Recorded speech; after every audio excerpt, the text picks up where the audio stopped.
Jawa Press.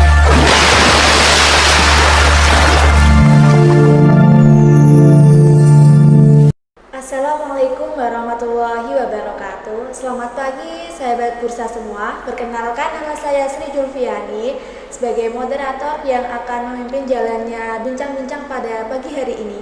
Tema yang akan kita angkat pada pagi hari ini yaitu mewujudkan lingkungan kampus yang aman tanpa kekerasan seksual. Narasumber pagi hari ini ada Bu Santi Andriani SPDI MPD. Selamat pagi Bu, gimana kabarnya? Selamat pagi Mbak, alhamdulillah baik meskipun sedang mendung ya. Semoga selalu dengan keadaan baik. Ya. Di sini saya akan sedikit memaparkan mengenai kekerasan seksual di lingkungan kampus. Kekerasan seksual merupakan suatu kegiatan melecehkan, merendahkan, bahkan mengganggu reproduksi seseorang yang akan berakibat pada psikis dan mental seseorang dan bahkan dapat merusak kesehatan reproduksi seseorang. Kalau menurut Bu Santi sendiri, apa sih kekerasan seksual itu? Baik, terima kasih. Saya kira apa yang disampaikan oleh Mbak hostnya itu juga sama. Jadi kalau kita melihat merunut referensi mulai dari WHO, kemudian juga peraturan dari Permendikbud nomor 30, kemudian juga ada dari peraturan dari Dirjen Pendis yang kaitannya juga tentang penanganan dan penanggulangan KS di perguruan tinggi, sebenarnya sama intinya. Bahwa kalau saya akan fokus pada kekerasan seksual di perguruan tinggi. Jadi kalau kaitannya dengan kekerasan seksual di perguruan tinggi adalah perbuatan ya, aktivitas menghina, merendahkan gitu, kaitannya dengan tubuh, reproduksi juga kepada siapa, yaitu kepada warga kampus dan oleh warga kampus ya, yang mengakibatkan apa ya tadi ya, penderitaan pada fisik, psikis ya, yang kaitannya ruang lingkup dari perguruan tinggi adalah tridharma perguruan tinggi, yaitu pendidikan, pengajaran, penelitian dan pengabdian, begitu Mbak. Tidak jauh beda dengan yang saya katakan tadi. Kalau menurut Bu Santi sendiri, apa saja klasifikasi atau bentuk kekerasan seksual yang ada di lingkungan kampus sendiri? Oke. Kalau klasifikasi sebenarnya banyak gitu ya. Mungkin kalau dalam banyak referensi menyatakan ada 15 atau 15. Jadi mulai dari ada namanya pelecehan seksual, ada intimidasi, ada perkosaan, kemudian ada pemaksaan aborsi, sterilisasi begitu ya, sampai pada kekerasan seksual yang berbasis pada digital. Nah, itu. Jadi kira-kira itulah. Kalau 15 itu kan banyak ya, tetapi kalau mungkin kaitannya dengan kampus ya tidak keseluruhan 15 itu yang kemudian terjadi di perguruan tinggi. Sangat luas ya Bu. Iya. Banyak sekali. Kalau di via media sosial itu kan bisa personal, di chat, dikirim gambar, itu termasuk kekerasan seksual juga? Iya, itu termasuk namanya adalah cybercrime ya. Jadi masuk kekerasan berbasis digital. Karena sekarang kan eranya memang era digital sih. Korban-korban kekerasan yang berbasis digital mungkin ada yang dikirimi foto yang tidak, mohon maaf ya, tidak senonoh begitu. Kemudian mungkin ada chat-chat yang merayu yang nanti arahnya adalah kekerasan seksual. Menurut Bu Santi, kenapa kok kekerasan seksual sampai bisa terjadi di lingkungan kampus? Oke. Banyak riset yang menyampaikan tentang ini gitu ya. Termasuk kami dari Pusat Studi Gender dan Anak juga sebenarnya melakukan pra-riset atau pra-survei awal.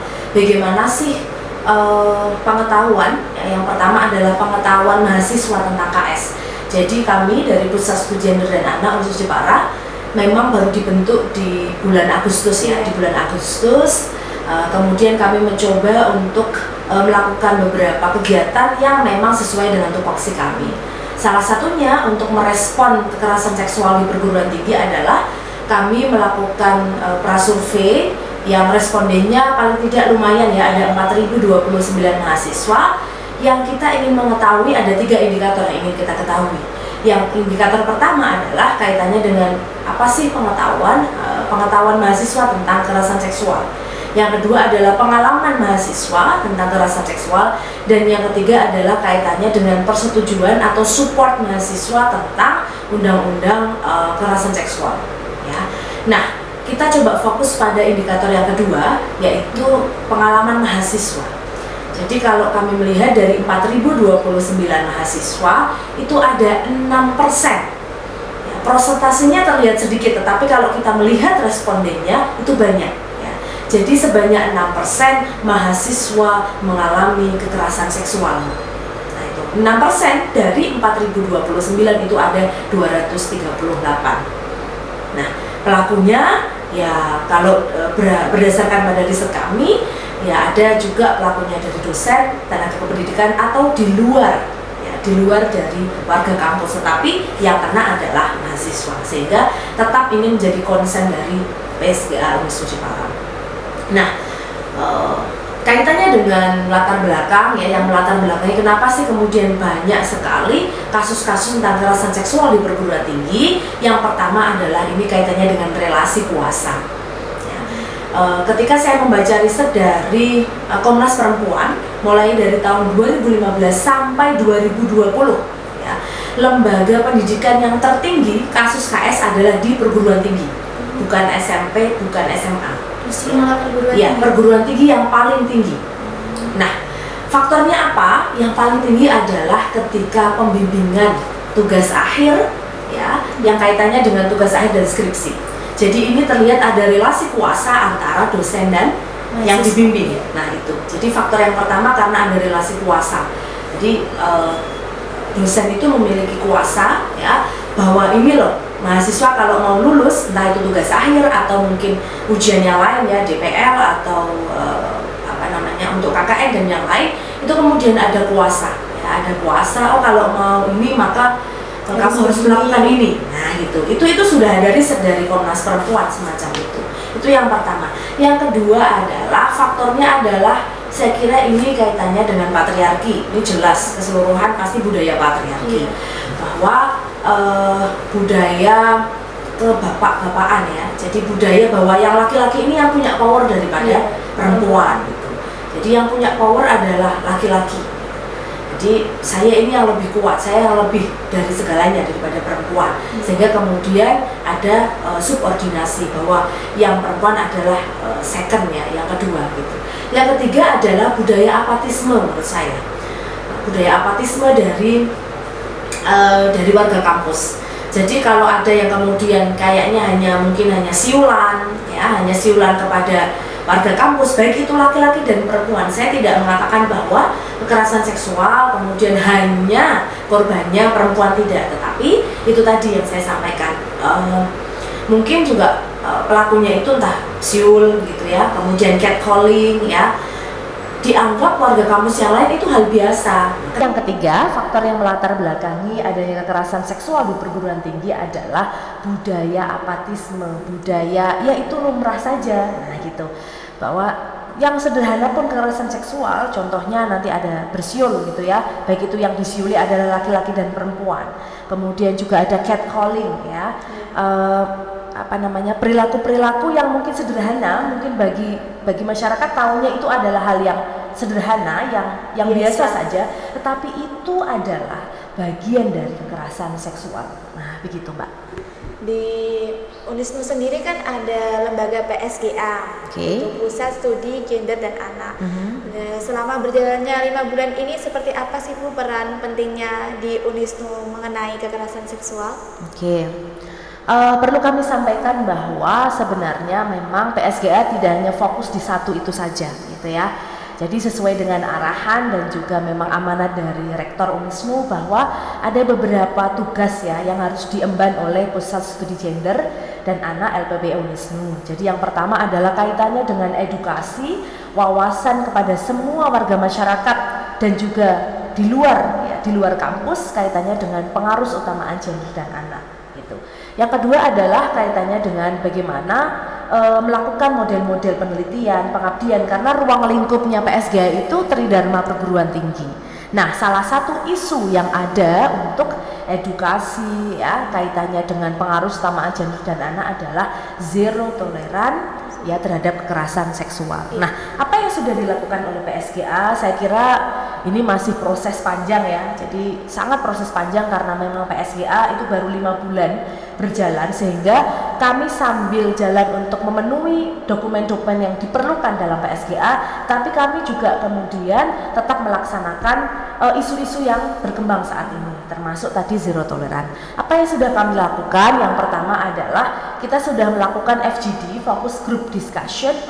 Yang pertama kita sudah melakukan prasurvei, Mbak. Nah, itu yang pertama. Jadi kalau kita mau melakukan kegiatan-kegiatan kaitannya dengan zero tolerance, ya kita mulai dari prasurvei yang tadi sudah saya sampaikan ya.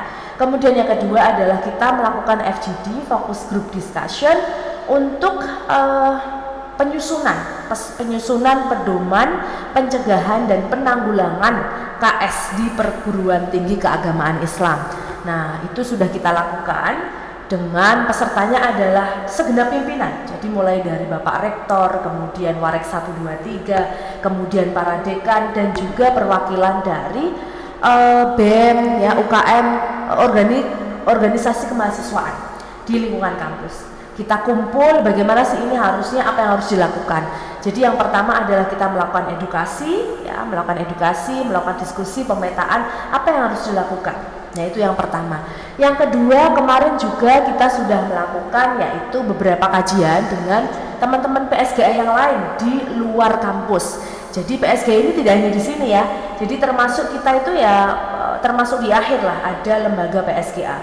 Jadi kita juga sudah melakukan beberapa diskusi ya dengan PSGA di seluruh Indonesia. Perwakilan ada 10 PSGA yang kemudian juga membahas, merumuskan apa saja sih, instrumen apa saja yang harus ada untuk penanggulangan dan pencegahan KS di perguruan tinggi. Itu yang sudah kita lakukan. Kalau misalnya nih Bu, sampai terjadi kekerasan seksual di lingkungan kampus, biasanya kan seorang mahasiswa kan malu kalau langsung melaporkan kepada dekan atau rektor seperti itu. Berarti bisa lewat di PSGA-nya ini ya Bu?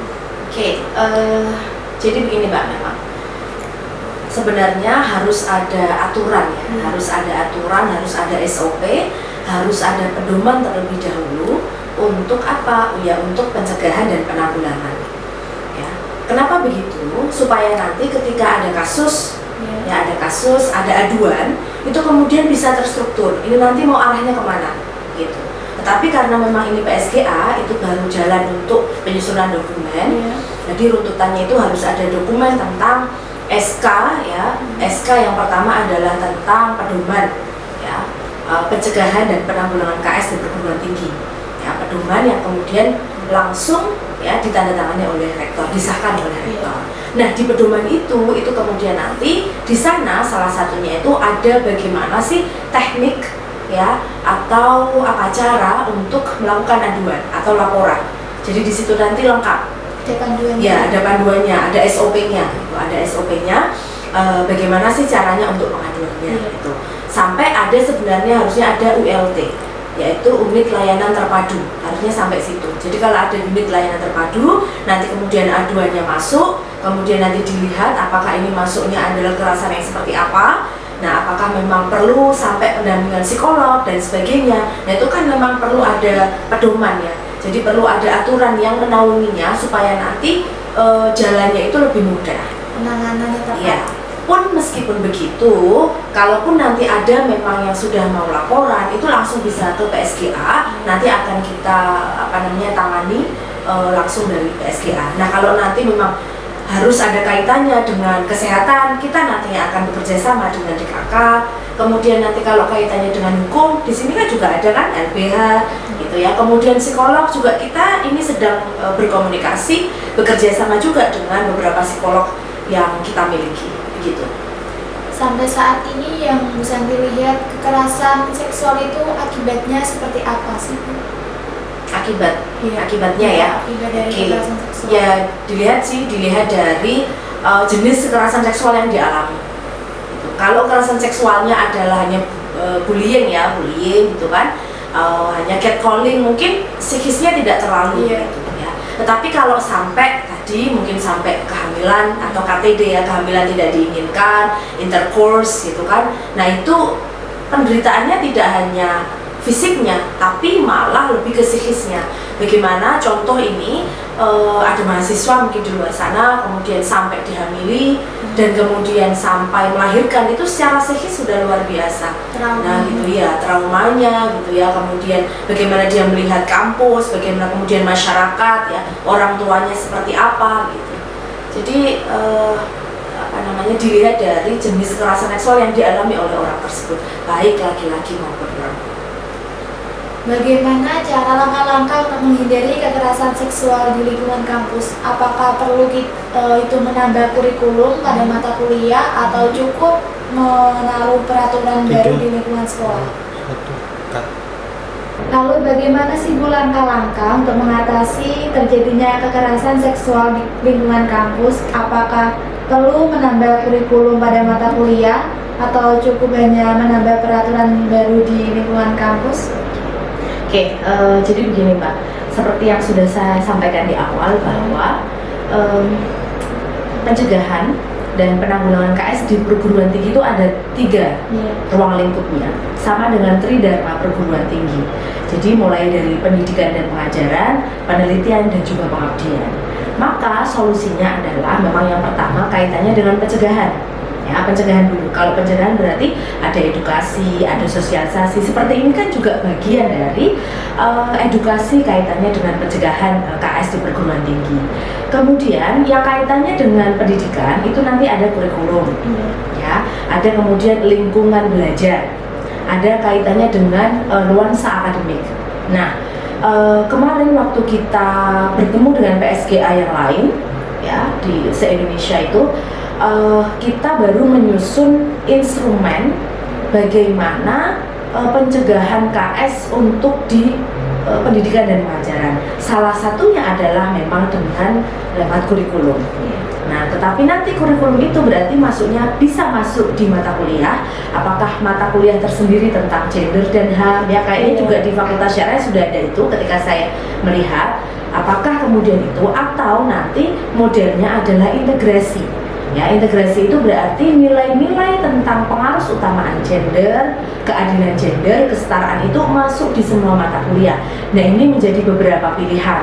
Yang sudah ada di Wisnu itu baru yang modelnya adalah ada mata kuliah yang fokus ya, yang fokus pada gender dan nah itu untuk kurikulum gitu ya, baru sampai itu. Karena nanti kalau berkaitan dengan kurikulum nanti akan berkaitan dengan lembaga lain juga yang memang harus berdiskusi dulu pemetaan apakah memang itu dibutuhkan dan sebagainya. Jadi model-model untuk review kurikulum itu memang tidak bisa kemudian PSGA, tapi memang harus kolaborasi, harus sinergi dengan lembaga-lembaga yang lain, termasuk yang lembaga ada di LPPI itu. Begitu. Kalau yang kaitannya dengan pendidikan ya, masuk tadi kurikulum gitu.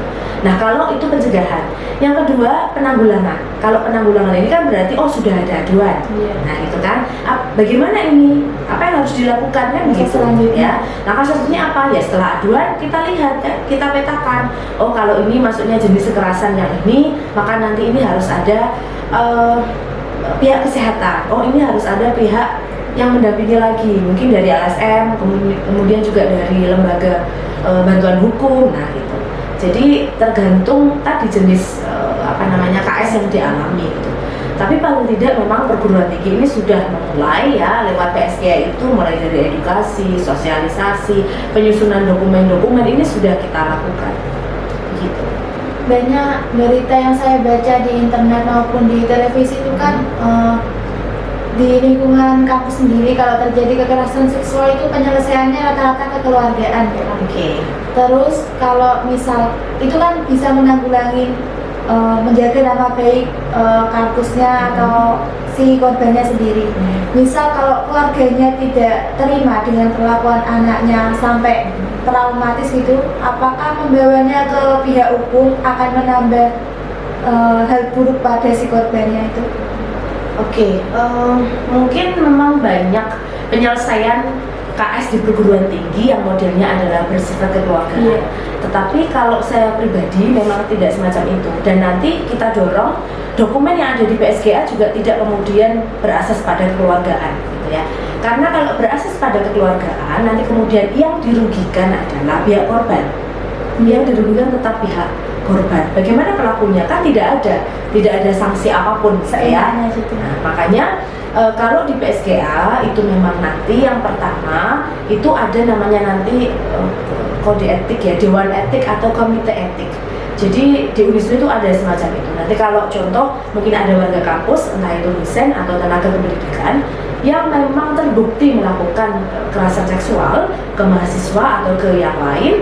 Nah itu nanti memang supaya memang juga mungkin kampus tidak kemudian langsung blow up ya di media massa. Nah bisa melewati adalah kode etik ya atau dewan kode etik itu gitu. Jadi tidak kemudian langsung pada oh ini kita musyawarah saja dengan keluarga, tidak begitu. Tapi memang tadi panduannya memang harus jelas dulu gitu. Harus jelas dulu, harus ada SOP-nya begitu. Oh ini nanti ke unit layanan terpadu. Kalau sudah ke unit layanan terpadu, oh ini nanti harus secara psikologi harus didampingi, secara hukum harus didampingi. Nah gitu. Nanti kalau sudah bagaimana dengan pelakunya? Oh karena pelanggarannya semacam ini, kita nanti masuknya oh ini teguran langsung. Oh ini nanti masuk pada dewan etik. Oh ini bisa juga masuk pada kerana yang lebih tinggi lagi, mungkin pidana atau apa. Nah gitu Mbak.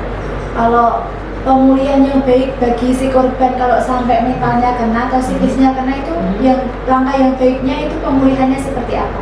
Pemulihannya prinsipnya yang memang berbasis pada kenyamanan dan keamanan korban. Pemulihannya adalah prinsipnya berbasis pada kenyamanan dan keamanan korban. Bagaimana itu? Nah berarti kan tidak ada intervensi dari pihak lain. Nanti kemudian didampingi oleh psikolog. Nah itu yang terpenting dia kemudian bisa betul-betul pulih gitu ya, meskipun memang pasti proses semacam itu secara psikisnya, tetapi yang terpenting prinsipnya adalah berbasis pada keramahan, kenyamanan untuk korban. Jadi memang excellent service-nya untuk korban gitu. Atau kalau sulit terbuka pada orang sekitarnya bisa ke psikolog atau ke psikiater gitu ya? Iya, makanya tadi kan harus ada aduan dulu, kemudian nanti masuk ke unit layanan aduan, unit layanan terpadu itu. Nanti kan kemudian bisa dilihat, oh ini harus ada pendampingan psikolog, oh ini juga harus disupport dengan keluarga, oh ini harus juga disupport dengan teman. Nah itu kan banyak instrumennya kan. Nah gitu. Oke, saran untuk orang yang mengalami kekerasan seksual dan dia itu memendamnya sendiri, Bu, nggak mau cerita ke orang lain atau nggak tahu larinya kemana, itu sarannya seperti apa? Langkah yang baiknya? Oke. Yang pertama yang ingin saya sampaikan sebagai PSGA LPB Jepara, prinsip kami adalah no one left behind. Tidak ada manusia yang ditinggalkan, siapapun, baik itu laki-laki, baik itu perempuan, baik itu mungkin transgender, ya, baik itu kemudian dia itu mahasiswa, ya, baik itu kemudian warga kampus, siapapun, baik itu mungkin disabilitas atau orang yang berkebutuhan khusus, tidak ada yang ditinggalkan. Itu prinsip dari PSGA. Nah, yang kedua adalah mungkin nanti untuk yang memang merasa bahwa oh saya ini kecenderungan terkena atau mengalami kekerasan seksual, maka yang pertama adalah tadi ya sudah saya sampaikan, tidak ada yang ditinggalkan, kami siap untuk mendampingi. Yang kedua adalah pahami bahwa kalian ya punya hak untuk bisa memperjuangkan diri, ya, hak dan martabat juga harus diperjuangkan. Lewat mana? Ya silahkan kemudian bisa komunikasi, tidak hanya dipendam sendiri, tapi memang harus kemudian action, harus speak up ya, harus speak up, ngomong. Kalau memang tidak berani, kemudian bisa berbicara kepada teman yang paling terdekat, keluarga yang paling terdekat gitu. Kalau di lingkungan kampus berarti nanti bisa ke teman yang terdekat, kemudian juga bisa langsung aduan ke PSGA gitu.